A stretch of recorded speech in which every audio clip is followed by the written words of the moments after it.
Nous avons le privilège d'écouter maintenant l'homme le plus primé au monde. L'homme qui répare les femmes, cet homme, c'est le docteur Denis Mukwege. Mesdames et messieurs, un tonnerre d'applaudissements pour le docteur Denis Mukwege.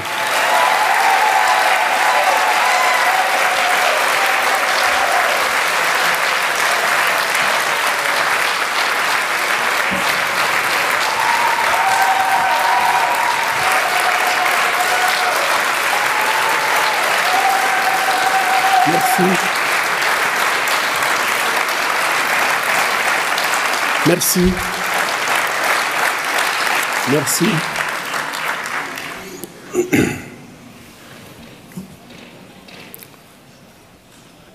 Monsieur le bourgmestre de la commune de Oyo-Lambert, Mesdames et Messieurs les membres du conseil communal, Mesdames et Messieurs, en vos titres et qualités, je tiens avant tout à vous remercier pour être présent à cette soirée de soutien aux actions de l'hôpital de Panzi en République démocratique du Congo. Votre soutien compte beaucoup pour nous, compte beaucoup pour les survivantes des violences sexuelles que nous prenons en charge à l'hôpital de Panzi. En cette veille du 65e anniversaire de l'indépendance du Congo, j'aurais pu vous parler du fait que notre pays n'est toujours pas réellement indépendant. Et comme l'avait affirmé à juste titre le pape François en 2023, lors de son dernier séjour à Kinshasa, après le colonialisme politique, un colonialisme économique tout aussi asservissant a été déclenché. J'aurais pu vous dire que la République démocratique du Congo est mal nommée.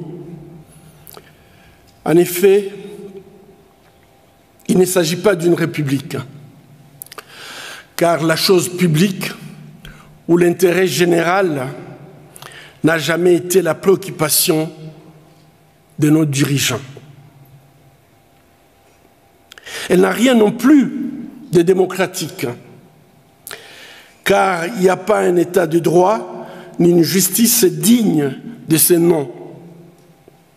Et les élections ne résultent pas des choix des citoyens qui sont malheureusement pris en otage par leur propre gouvernement et dont le droit et les libertés fondamentales leur sont déniés.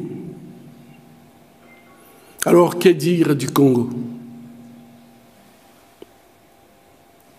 Un pays confronté à une menace existentielle depuis 30 ans, de conflits armés et amputé depuis 3 ans des larges pans de son territoire dans le cadre d'une énième guerre d'agression et d'occupation. En effet, plus de 10 millions de nos compatriotes, l'équivalent de toute la population de la Belgique, survivent aujourd'hui au nord et au sud Kivu, entre la famine et la violence,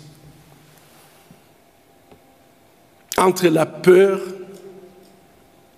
et l'incapacité de pouvoir se projeter dans l'avenir sous les joues de l'armée rwandaise et de ses supplétifs du M23, malheureusement dans une indifférence, voire la complicité de la communauté internationale.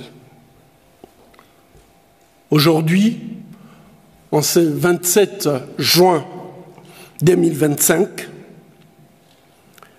la ministre des Affaires étrangères de la République démocratique du Congo a signé avec son homologue rwandais un accord présenté comme un accord de paix sous l'égide de la diplomatie américaine.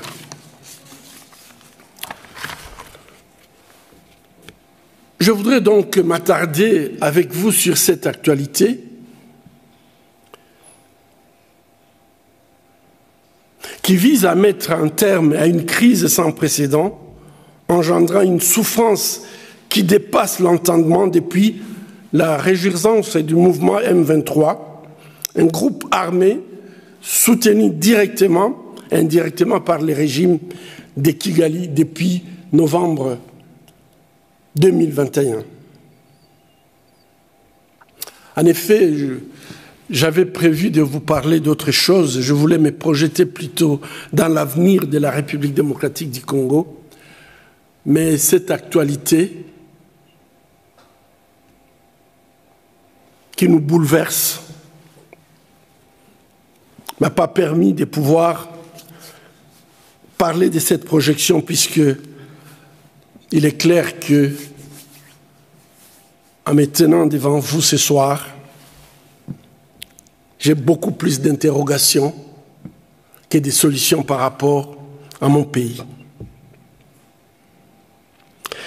Il faut garder à l'esprit que cette crise s'inscrit dans un continuum de précédentes guerres d'agression dont est victime la République démocratique du Congo depuis 30 ans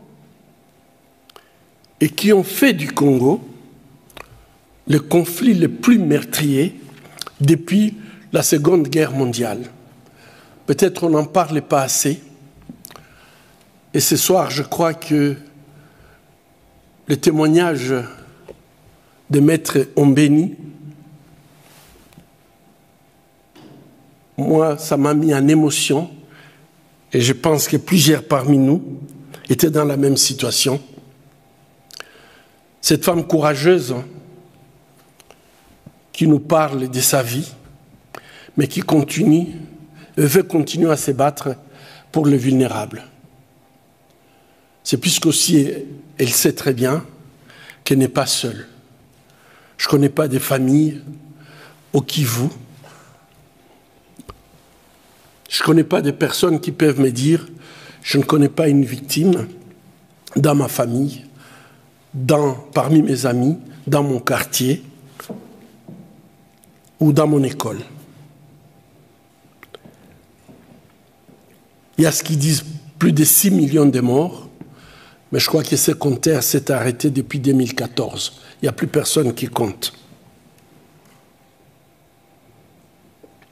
Je tiens aussi à rappeler qu'à l'exception de l'accord cadre d'Addis Abeba pour la paix, la sécurité et la coopération, signé en 2013, le précédent accord de paix, de Sun City à Lusaka, en passant par Kampala et Goma, ont systématiquement été motivés par des intérêts à court terme, en ayant recours à des amnisties, à des promotions des seigneurs de guerre au sein des institutions de l'État et à l'intégration d'éléments de groupes armés dans les forces de défense et de sécurité congolaises, ainsi en sacrifiant la justice sur l'autel de la paix.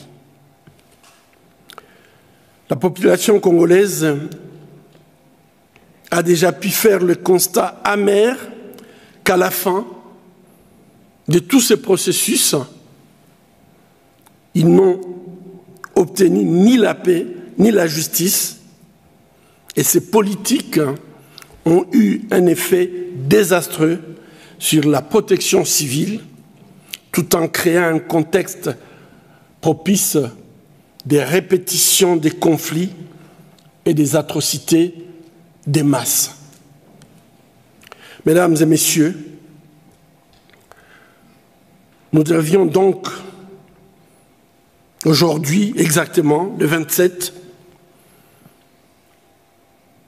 nous réjouir d'une nouvelle initiative de paix pour faire taire les armes et mettre un terme à la souffrance de la population civile due à la guerre d'agression, d'occupation et des pillages des ressources naturelles que traverse la République démocratique du Congo.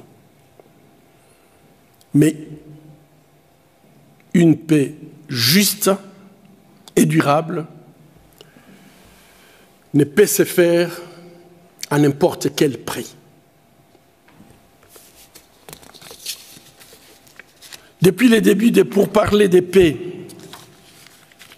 facilités par l'État du Qatar et la déclaration des principes signée entre le gouvernement de la République démocratique du Congo et le gouvernement de la République du Rwanda sous l'égide de Washington en avril 2025, nous avons en maintes reprises averti l'opinion publique congolaise et la communauté internationale de notre scepticisme face au caractère opaque et non inclusif des négociations en cours.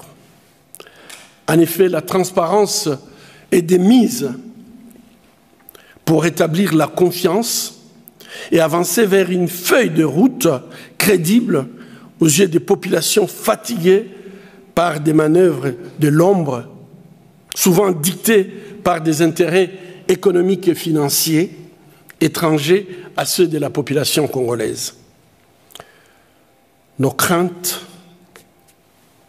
malheureusement, semblent avoir été fondées, car cet accord ne se base pas sur la reconnaissance par le médiateur qu'il y a un État agresseur d'un côté, et ici je nomme le Rwanda, qui défie chaque jour le droit international. Maître Mben, il a dit, et ceci en toute et totale impunité. Ces accords qui ont été signés d'ailleurs il y a quelques heures n'ont pas pu définir qu'il y avait un pays agressé, la République démocratique du Congo, qui subit de plein fouet les effets néfastes d'une géopolitique cynique. Si en apparence, l'accord de paix signé aujourd'hui semble se baser sur le respect de l'intégrité territoriale et prévoit la cessation des hostilités entre la République démocratique du Congo et le Rwanda, et que les deux parties au conflit sont amenées à s'engager à ne plus soutenir les groupes armés, les FDLR du côté congolais et le M23 du côté rwandais. Diverses dispositions de cet accord montrent que les graines de la prolongation du conflit sont déjà plantées. Il ne faut pas être aveugle pour ne pas se rendre compte que 30 ans après, on continue à faire les mêmes erreurs qui vont produire les mêmes connaissances, malheureusement, pour la population meurtrie de l'Est de la République démocratique du Congo. En effet, le retrait de l'armée rwandaise du territoire congolais, qui devrait être immédiat et sans condition selon les prescrits de la résolution 2773 du Conseil de sécurité des Nations Unies, adoptée à l'unanimité le 21 février 2025, semble dorénavant être conditionné à la neutralisation des FDLR par les truchements des mécanismes conjoints de sécurité entre la RDC et les Rwandais. Et ceci donc autorise de fait l'armée rwandaise à opérer sur le sol congolais. Mesdames et messieurs, chers compatriotes, je vis à l'est du Congo. Ce conflit a commencé dans l'hôpital où je prenais en charge les malades qui ont été massacrés. Le personnel qui les prenait en charge, massacré. Et 30 ans après, je ne sais pas répondre aux familles Je ne sais pas dire aux familles de mes malades qu'est-ce qui s'était passé ce jour du 6 octobre.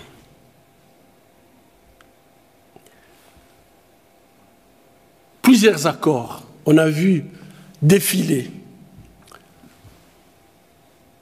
des opérations conjointes entre le Rwanda et la RDC pour détruire le clan des FDLR. Quand d'ailleurs ils ont commencé en 1996, ils sont allés jusqu'à Kinshasa. La frontière est jusqu'à Kinshasa, c'est 2000 km. Et ils sont restés 2 ans, le seul maître sur terrain en République démocratique du Congo, avec un chef d'état-major rwandais.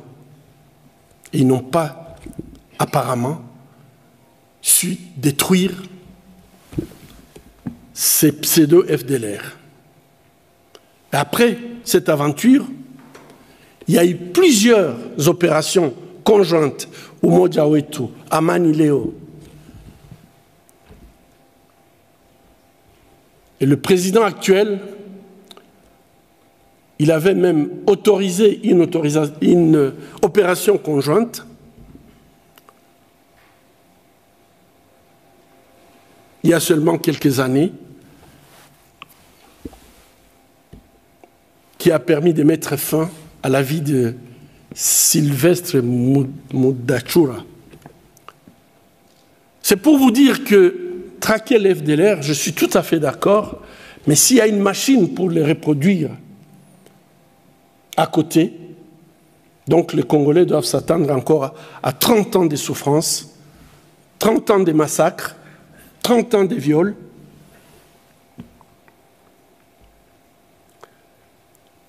L'agresseur non sanctionné dans cette situation pourra donc poursuivre ses opérations dans le Kivu. Et aujourd'hui, avec cet accord, malheureusement, avec l'accord de la République démocratique du Congo. En outre, le démantèlement du M23, qui devrait être aussi sans condition, dépendra désormais des négociations parallèles qui se font à Doha, mais dont l'issue est incertaine, car dépendant largement du bon vouloir du Rwanda, qui bien sûr tire les ficelles de ces groupes armés, même s'il n'a jamais reconnu son soutien, alors que des preuves accablantes démontrent son contrôle direct sur ces rebelles. Je vous réfère à tous les rapports des Nations Unies par rapport au soutien de l'armée rwandaise à ces groupes armés qui désormais doit négocier avec la République démocratique du Congo, mais ceci va se faire au bon vouloir du Rwanda. Donc, on est très très loin des espoirs qu'avaient suscité ces négociations.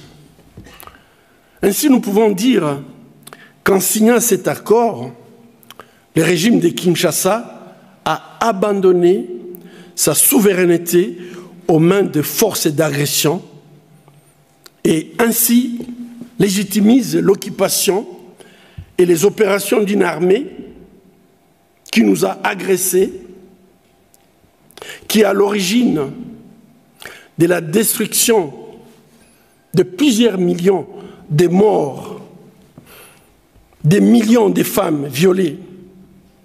Et aujourd'hui, plus de 7 millions de Congolais vivent sans abri, sont déplacés internes.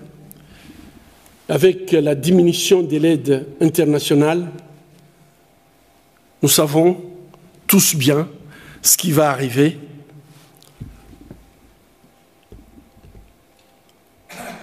À ses compatriotes.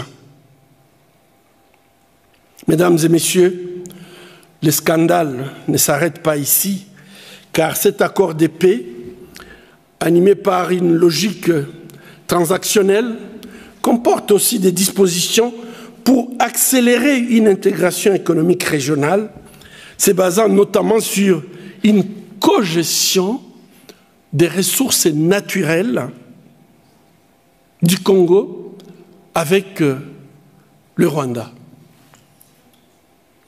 Un État agresseur à la base du pillage systématique des ressources minières depuis 30 ans. Désormais, ils vont le faire officiellement.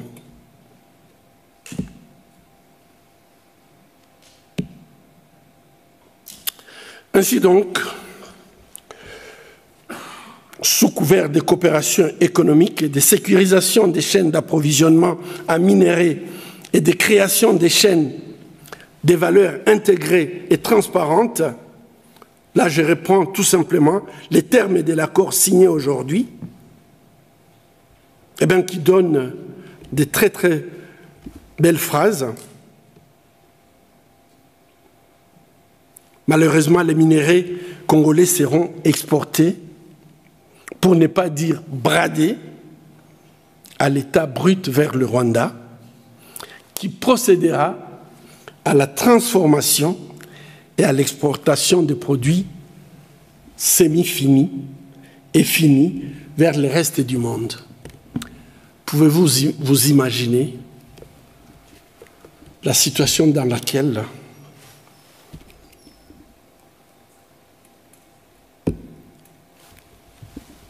la population congolaise est humiliée?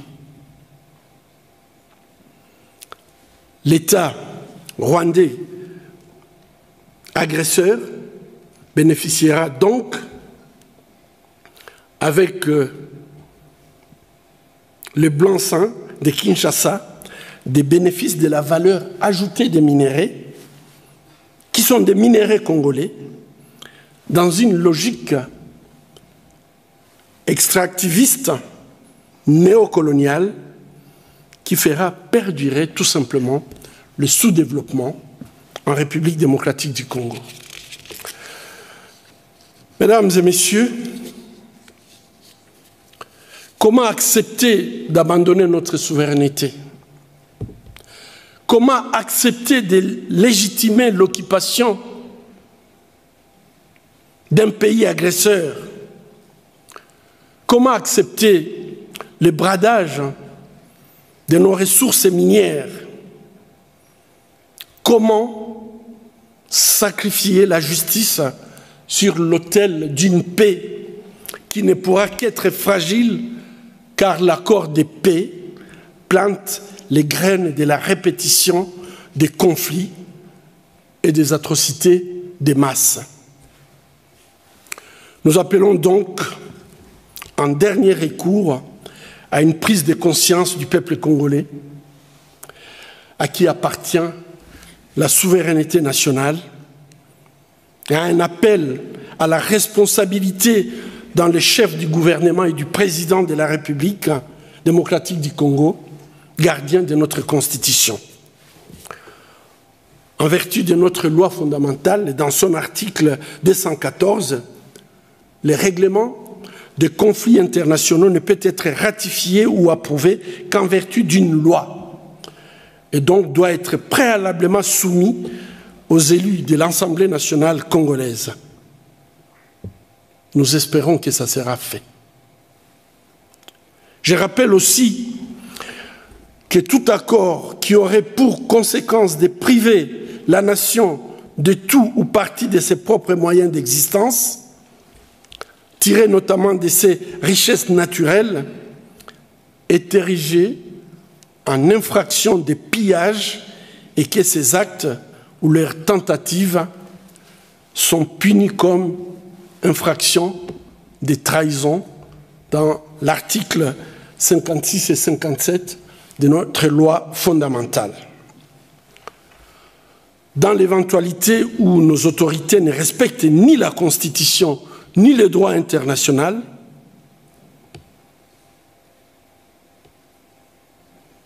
il me semble que le peuple congolais sera contraint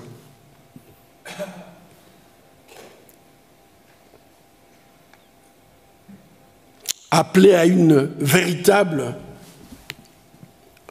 révolution démocratique pour exiger de recouvrer notre souveraineté et notre intégrité territoriale. Mesdames et messieurs, je profite de cette tribune pour dénoncer l'approche bilatérale qui a été privilégiée par Washington face à une crise dont les dimensions sont largement au-delà de nos frontières, avec la présence de diverses armées étrangères sur le territoire congolais, dont celle de l'Ouganda au nord et du Burundi au sud du Sud Kivu. Et en fait, dans ce conflit, il y a des intérêts géostratégiques qui touchent même au fonctionnement de l'économie mondiale. Traiter une telle crise en bilatéral, c'est ouvrir tout simplement la porte à d'autres conflits. La conclusion d'un accord bilatéral n'aura donc pas vocation à consolider une paix durable.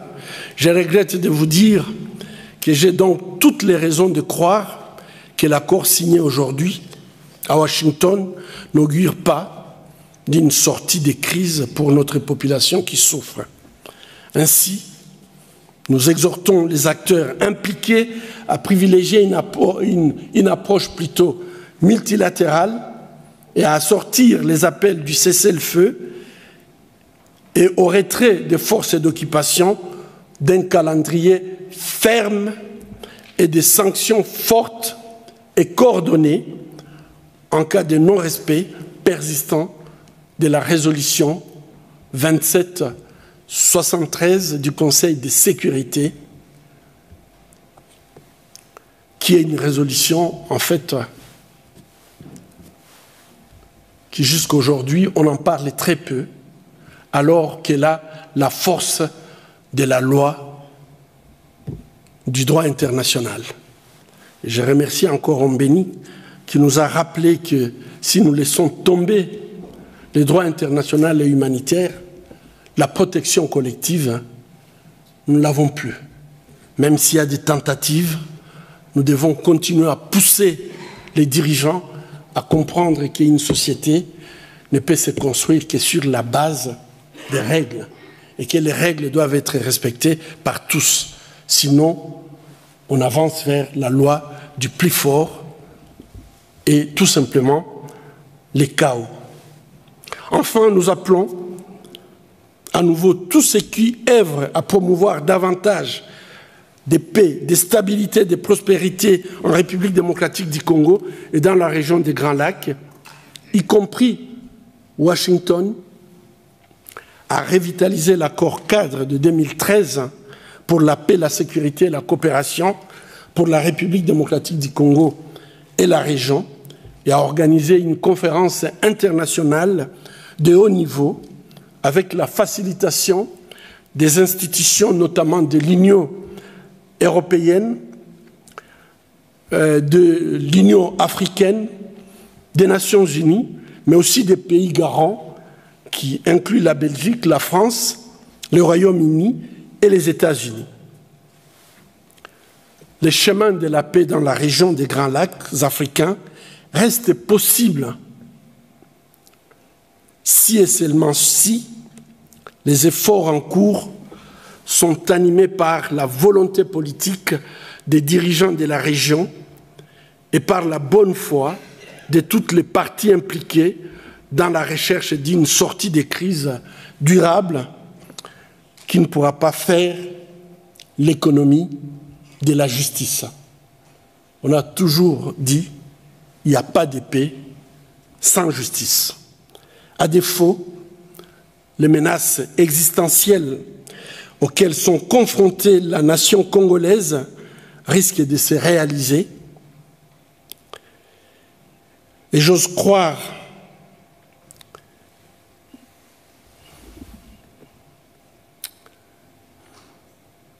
j'ignore s'il y aura encore de nombreuses occasions de commémorer notre fête nationale le 30 juin.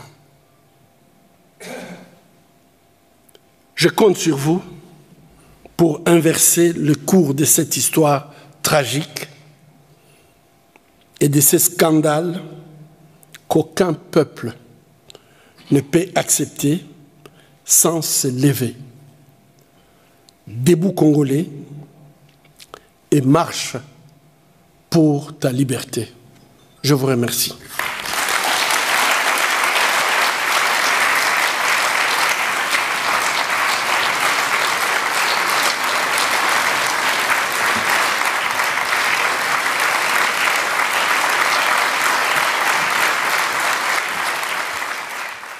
Mama Botakinga awa na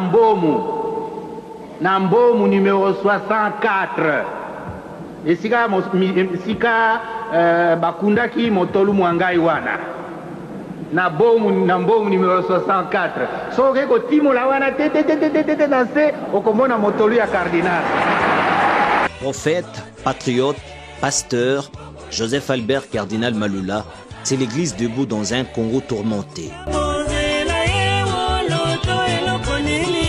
Une voix ferme au service des pauvres et face aux puissants.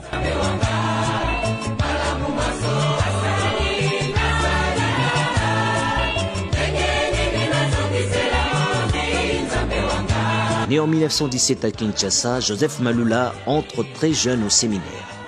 Ordonné prêtre à 25 ans, il devient évêque puis archevêque de Kinshasa en 1964, en pleine période post-indépendance.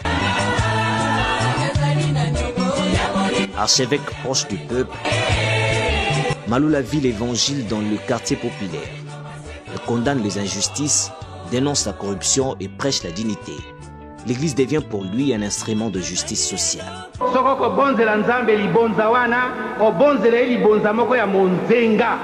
Na nzoto ya yo mobimba na motema ma yo mobimba na mayele ma yo mobimba yango wana nalingaki sport po te libonza la ngai lizala libonza ya mpimbo. Quand Mobutu impose la zaïranisation, le cardinal Malula dit non. Il refuse l'obligation d'abandonner les prénoms chrétiens. Il s'oppose publiquement à la dictature. Résultat, expulsion de la résidence archiépiscopale. Sa parole devient encore plus puissante.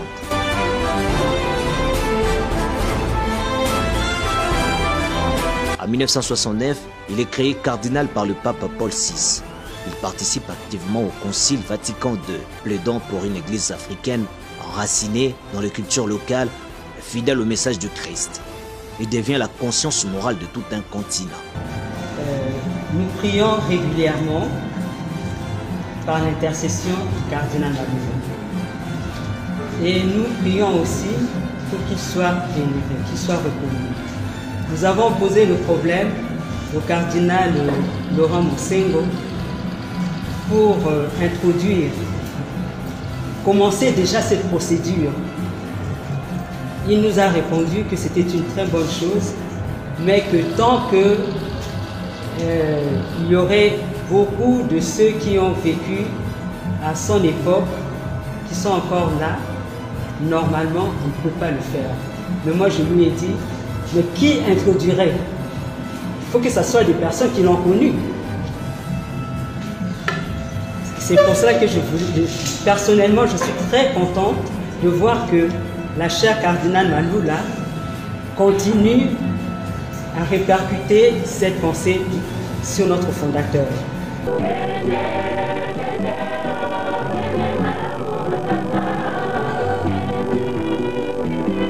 Cardinal Malula meurt en 1989. Il laisse un héritage de foi courageuse, de paroles vraies, de pastoral engagé. À Kinshasa, son nom reste lié à l'intégrité, à la vérité et à la défense de Péti.